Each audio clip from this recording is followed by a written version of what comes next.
दोस्तों नमस्कार। आशा है कि अच्छे होंगे। ये हमारे एक भाई हमारे देखते हैं जो हमारा यूट्यूब, पहले लालू प्रसाद जी नाम है, कुछ ऐसा समथिंग है। तो भाई ये तो आवाज़ तो बिल्कुल सही है। मोबाइल सेट में हमारे में दुनिया सुनती है, हाई आवाज़ पर बनाते हैं हम। हो सकता है आपकी सेट में कोई प्रॉब्लम हो, आपके मोबाइल सेट में, या जिससे भी लैपटॉप से आप देख रहे हो उसमें क्यों कोई प्रॉब्लम हो। क्योंकि अक्सर लैपटॉप में आवाज़ की प्रॉब्लम होती है जब तक उसमें स्पीकर ना लगाया जाए। तो देख लीजिए, हमारी आवाज़ बहुत तेज़ है, मैंने खुद चेक की है। तो आप अपना मोबाइल सेट देखिए, अगर एंड्रॉयड फ़ोन है उसको देखिए, हो सकता है उसमें कहीं प्रॉब्लम हो। तो ये छोटी मोटी प्रॉब्लम है, आप खुद सॉल्व कर लीजिए। हमारी तरफ से आवाज़ अच्छी है। दूसरी बात है, हम तो बड़ी प्रॉब्लम पर बात करते हैं। ये भी आपके लिए भी बड़ी प्रॉब्लम है, अगर मेरी आवाज़ नहीं आ रही उसके लिए हम क्षमा प्रार्थी है। आशा है कि आप ये सेटअप जब सही हो जाएगा तो आपको ये आवाज़ आएगी, जो आप अपने या तो हेडफोन का इस्तेमाल कर लें, हेडफोन में आवाज़ आ जाएगी। क्योंकि हेडफोन से ही मैं बनाता हूँ, तो निश्चित तौर पर आपको आवाज़ आ जाएगी। वैसे बिना हेडफोन भी मैंने देखा तो आवाज़ आ रही है। तो दोस्तों, आज बड़ी समस्या जो ज़हनी तौर पर लोगों को बीमार बना रही है, मानसिक विकलांग बना रही है, उसी किताब के बारे में कुछ आयतें हैं हमारी। जैसे कि हमने 55 आयतें सूरा अल-तौबा यानी अध्याय 9 की 55 आयतें तक हमने आपको बता दी हैं। और उसके बाद हम अगली आयतों की ओर बढ़ेंगे। आज 10 मिनट का वीडियो बनाता हूँ मैं शाम को, आपको पता है, तो 5 या 6 आयतें कवर हो पाएंगी। और ये गजवाए हिंद के चक्कर में हमारा जो लाल टोपी है, जो पाकिस्तान का जैद हमीद है, सुना है वो पागल हो गया है, वो अस्पताल में इलाज चला रहा है। वो anti depression treatment, anti depressant जो टैबलेट्स रहती हैं उनको ले रहा है, लेकिन उससे भी उसको कोई फ़ायदा होने वाला नहीं है। जब आप लोग इस तरह की किताब पढ़कर अपने आप दूसरों से नफरत करने लगोगे, गैर मुस्लिमों को कमज़ोर समझने लगोगे, उनको गंदा समझने लगोगे, तो ये बीमारी आपको पनपनी है। तो जो कुरान ये जहनी बीमारी, मानसिक बीमारी पैदा कर रही है, तो पाकिस्तान को जिहाद की ज़रूरत नहीं है। हमारे उन मुस्लिम भाइयों को जो 100% इस्लाम को मानते हैं और वैसा ही अमल करना चाहते हैं, यानी कि गैर मुस्लिमों को कत्ल करना आदि आदि, तो उनको जो जिहाद असगर के शौकीन हैं, यानी कि जिसमें पूरी दुनिया में जिहाद करके इस्लाम फैलाना है, तो उनको उनको ज़रूरत है मेंटल हॉस्पिटल्स की। और पाकिस्तान में तो आपको पता है, कौम पूरी की पूरी बीमार कर दी इस्लाम के अल्लाह ने। और मज़े की बात देखिए, इतने जहनी तौर पर ये बीमार हो गए हैं कि इनके जो आइकॉन है वो कौन है? नादिर शाह है, तैमूर लंग है, अहमद शाह अब्दाली है, मोहम्मद गौरी और मोहम्मद गजनवी हैं। जो हमारे पाकिस्तान के भाई हैं वो पहले हिंदू थे, बाद में बौद्ध हुए होंगे। बौद्ध हिंदू से तो पहले हो नहीं सकते। ये बौद्धों का दावा के पहले बौद्ध थे। बौद्ध जुम्मा 4-5 दिन का ये धर्म है। 20-2500 साल पहले धर्म भी नहीं, ये तो पंथ है। ये तो कोई रिलीजन नहीं है, ये तो पंथ है। एक व्यक्ति द्वारा चलाए हुए पंथ कहलाते हैं, कम्युनिटी चला या संप्रदाय कहलाते हैं। तो धर्म के नाम की तो कोई चीज़ है नहीं इस चीज़ में। सारे कॉन्सेप्ट जो इन्होंने सनातन वैदिक धर्म से लिए। तो बुद्धिस्ट थे, हिंदू थे, उसके बाद बुद्धिस्ट बने। और तुम्हारे जो परनानी है, जो फोर फादर, जो वुमेन है, उनके साथ बलात्कार हुए, क्योंकि जो तुर्क और अरबी लोग सेनाएं तुलाते नहीं थे। तो आप ऐसे लोगों को अपना आइकॉन बना रहे हो, जो लुटेरे थे, जो कातिल थे, सर काटने वाले, सरों की मीनार बनाने वाले। मेरे लाहौर के रहने वाले मुस्लिम भाइयों, आपको समझना होगा कि ये पैगाम क्या है, कि लाहौर को जला दिया गया था। लाहौर शहर सबसे पहले जो अटैक हुआ वो पाकिस्तान साइड से हुए, सिंध से हुए, पंजाब से हुए, खैबर पख्तूनख्वा से हुए। और वो आज आपके आइकॉन है। भारत सरकार तालिबान को 200 करोड़ दे, 500 करोड़ दे, मुझे कोई लेना देना नहीं है। तालिबान भी उसी आइडियोलॉजी को मानते हैं। तो मेरी नज़र में वो 100% इस्लाम को फॉलो करते हैं, वो भी आतंकवादी हैं। तालिबान एक आतंकवादी है, और जो पूरी तरह से अल्लाह को फॉलो कर कर जिहाद असगर करता है, लोगों को कत्ल करने की बात कहता है, वो प्योर आतंकवादी है। जो इस्लाम पर 100% चलेगा वो आतंकवादी है। और जो इस तरह की शिक्षा दे रहे हैं मदरसों में, वो भी आतंकवाद को बढ़ावा दे रहे हैं। मैंने कल भी कहा था मदरसों में बैन लगना चाहिए, आज नहीं तो कल लगेगा, सशस्त्र संघर्ष से लगेगा। इस तरह की विचारधारा को अब पनपने देने नहीं दिया जाएगा। मानवतावादी ताकतें उभर रही हैं, और हमारे मुस्लिम भाई भी समझ रहे हैं कि हम नफरत क्यों करें इस आधार पर, जबकि पैदा हुए हैं। अगर एक माँ के 2 बच्चे पैदा हो जाएं, एक हिंदू बन जाए और बाद में एक मुसलमान बन जाए, तो मुसलमान का तो ईमान कहता है उस हिंदू भाई को भी कत्ल कर देना चाहिए आपकी आयतों में। तो ये सब जो हाइपोथेटिक है, जो ये परिकल्पना है, परिकल्पना पर जीना सोचो, सच्चाई को मानो, ये जिहादवाद कुछ नहीं होना। देखिए लाल टोपी बीमार है, तारिक जमील भी बीमार हो जाएगा, तारिक मसूद भी बीमार है, ये सारे के सारे मेंटल डिस्टर्ब में। पाकिस्तान के जो लोग इस्लाम को 70% फॉलो करते हैं, जो भारत में फॉलो करते हैं, पूरी दुनिया में जो इस्लाम को उसी वे में फॉलो करते हैं जिस तरह मोहम्मद रसूलुल्लाह सल्लल्लाहु अलैहि वसल्लम फॉलो करते थे, यानी दिन रात काफिलों को लूटना, दिन रात लोगों को कत्ल करना, किसी को जिंदा जला दिया हजरत अली ने, औरतों को गिफ्ट में लेना, तो ये जहनी तौर पर आप बीमार हो चुके हो। मोहम्मद साहब भी मेंटली डिस्टर्ब थे, क्योंकि जान अली सीना की किताब में उनको मिर्गी के दौरे आते थे, इसलिए उनकी दाई हलीमा, जिन्होंने उनको, जो उनकी माँ फातिमा ने, फातिमा थी उनकी माँ, फातिमा थी नहीं, अमीना बी ने, फातिमा तो इनकी लड़की थी, अमीना बी ने उनको दाई हलीमा के यहाँ छोड़ दिया। तो दाई हलीमा भी इनको 2 साल बाद 3 साल बाद वापस कर गई कि इसको तो जिन्न आते हैं, उनको बेचारों को पता ही नहीं था, इनको मेंटल डिस्टर्बेंस थी, इनके कानों में घंटी बजती थी, टन टन की आवाज़ें आती थी। और मज़े की बात है उसमें भी इनको होश था कि किस तरह औरतों को लूटना है, उनके साथ इंटरकोर्स करना, किस तरह लस्ट को अपनी फलफूल करना, और किस तरह से काफिले लूटकर 20% हिस्सा अपने को रखना। तो आज ये 5 आए थे और बता देते हैं। अब टाइम इतना ही बचा है, 4 मिनट का वीडियो और बचा है।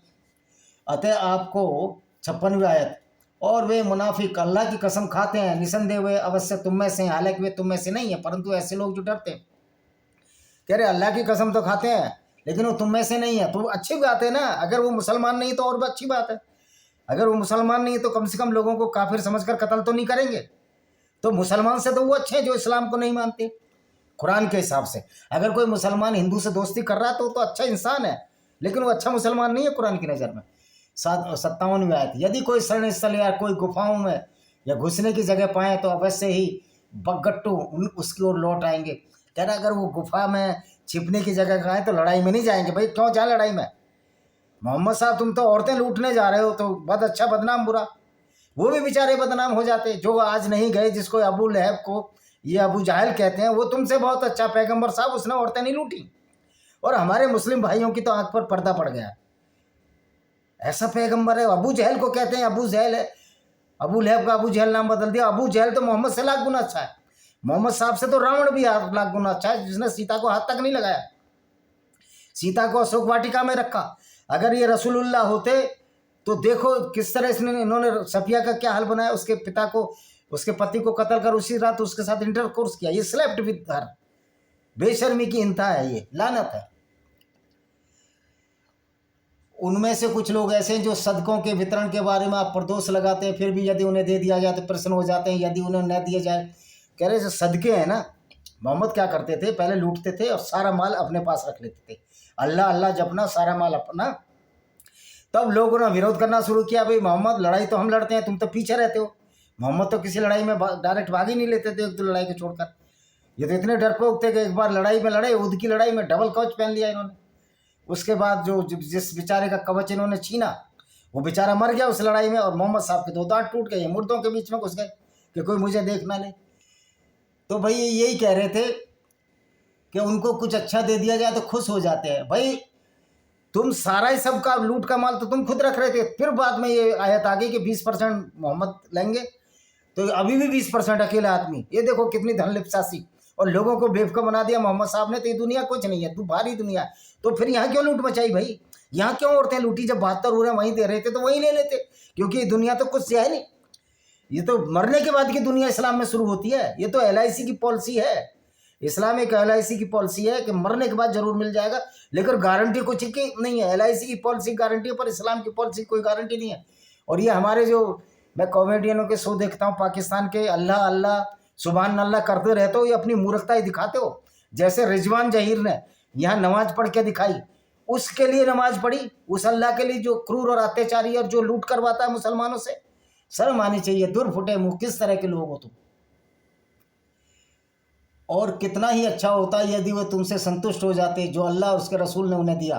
वो कहते हमारे लिए अल्लाह काफ़ी है, जल्दी हले अल्लाह हमें अपनी ओर से कृपा प्रदान करेगा, था उसका रसूल भी, निसंदेह हम अल्लाह की ओर। कर कितना अच्छा होते, जो कुछ मिला उसी में संतुष्ट हो जाते। यानी कि मोहम्मद से ऐसा नहीं मांगते हो, मोहम्मद साहब को धन की इतनी लिप्सा थी, कितना बड़ा बाग खरीद लिया था मोहम्मद ने, जो एक गिफ्ट में औरत ली थी इन्होंने उपहार में, एक औरत ली मारिया अल-किबतिया ईसाई औरत, उसको वहाँ बागान में छोड़ दिया था और वो हजारों लाखों दिनार की कमाई उस समय कर रहे थे और लोगों को बेवकूफ़ बना दिया मोहम्मद ने। ये दुनिया कुछ नहीं है, आखिरी दुनिया है। वो तो फिर 72 उरे वहाँ मिल रही, यहाँ औरतें क्यों लूटता रहा मोहम्मद साहब? औरतों को बाजारों में भी क्यों बेचते रहे? तफसीर रसूलुल्लाह में इब्ने इसाक ने साफ साफ लिखा है, जो मोहम्मद की मृत्यु के 7 साल बाद हुए, कि मोहम्मद ने बनु कुरैजा यहूदी औरतों को वहाँ अटैक किया, उनको ज़बरदस्ती बाजारों में बेचा। चैप्टर 83 465 पेज पर साफ साफ लिखा हुआ है और ये आपके ही लोग लिखते हैं, हम नहीं लिखते। ये तारिक मसूद, तारिक जमील और जितने भारत के अल रहमानी, ये जहनी तौर पर पागल हो चुके हैं, मरीज हैं, मेंटल डिसऑर्डर है इन लोगों को, जो इस्लाम को यहाँ टीवी पर चीख चीख कर उसको डिफेंड करने की कोशिश करते हैं, पागल हो चुके हैं। इनको कुछ पता ही नहीं है, इनको अच्छा भला क्या है, इनका मस्तिष्क जो निश्चेतन हो चुका है, ये सोचते ही नहीं। इनको इंसानियत की ना परवाह है, ना इनको परवाह किसी ईमान की, जय बोलो बेईमान की। तो ये वो लोग हैं, हालांकि ये कहते हैं हम ईमान वाले हैं। भाई जो इस्लाम में ईमान रखता है वही तो सबसे बड़ा बेईमान है, वही तो झूठ बोलता है, कि मोहम्मद ने भी झूठ बोलने के लिए कह दिया था। जब काब बिन असराफ को मरवाया, जो मोहम्मद के खिलाफ कविता लिखता था, इन्होंने कहा जाओ, मोहम्मद ने अपने साथियों से कहो हमारी मोहम्मद से लड़ाई हो गई है। ये उसके घर गए और उसको धोखे से मार डाला, उसके बाल पकड़ के। तो ये धोखाधड़ी तो आप मोहम्मद साहब से ही सिखाते हैं। ज़कात तक केवल फ़कीर और मिस्किनों के लिए, उस पर नियुक्त कार्यकर्ताओं के लिए। ज़कात का मतलब है जो गरीबों को बांटा जाता है। और ये बांटते कहाँ से लेते थे? यहूदियों के काफिले लूटना, गैर मुस्लिमों को लूटना और उसमें ज़कात बांटना आपस में गरीबों। और तो इसका मतलब है इस्लाम एक गिरोहबंदी है, जो सिर्फ मुसलमानों के फायदे की बात करता है, गैर मुस्लिमों के फायदे की बात ही नहीं करता। तथा उनके लिए है जो दिलों को परचाना और अभिष्टों दास मुक्त करने में, मैं कह रहा हूँ दास को मुक्त करते थे। ये कहते हैं मौलाना वो दास मुक्त करते थे, तो मोहम्मद दास बनाते ही क्यों थे? और मोहम्मद विधवाओं से शादी करते थे, तो विधवाओं को भी तो मोहम्मद ने विधवा बनाई थी। सफिया को मोहम्मद ने विधवा बनाया, जुहैरिया को मोहम्मद ने विधवा बनाया, उससे भी नंबर भरा। तो एक लड़की गिफ्ट में ले ली, मारिया अल-किबतिया, जो कॉप्टिक ईसाई थी। क्रिश्चियन गवर्नर अल-मकूकस, जो अलेक्जेंड्रिया गवर्नर था, ये आपकी किताबों में लिखा है। और औरतें बेचना शुरू कर दिया। क्या यार, किस तरह की है? तो कर्जदारों और तावान भरने और अल्लाह के मार्ग में यात्रियों के लिए ये अल्लाह का मार्ग क्या है? अल्लाह का मार्ग लूट मार का है।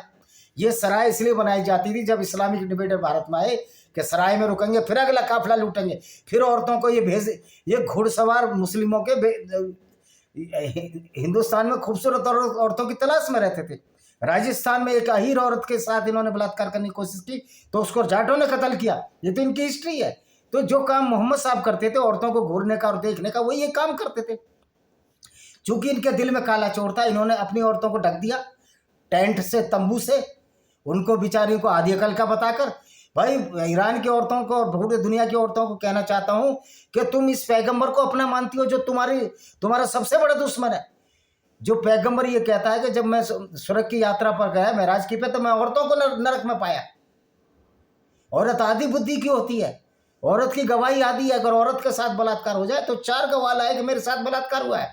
लेकिन अगर मर्द उस औरत के साथ बलात्कार करे मुस्लिम के, तो अगर वो शब्द 2-4 बार अल्लाह की कसम खा ले और किसी गरीब को भोजन करा दे, तो वो कर्ज मुक्त हो जाता है, उसके लिए कोई सजा नहीं। तो ये भेदभाव वाला इस्लाम है। तो इसी के साथ मैं इस वीडियो को विराम देता हूँ। वंदे मातरम, जय हिंद, आपका दिन शुभ हो।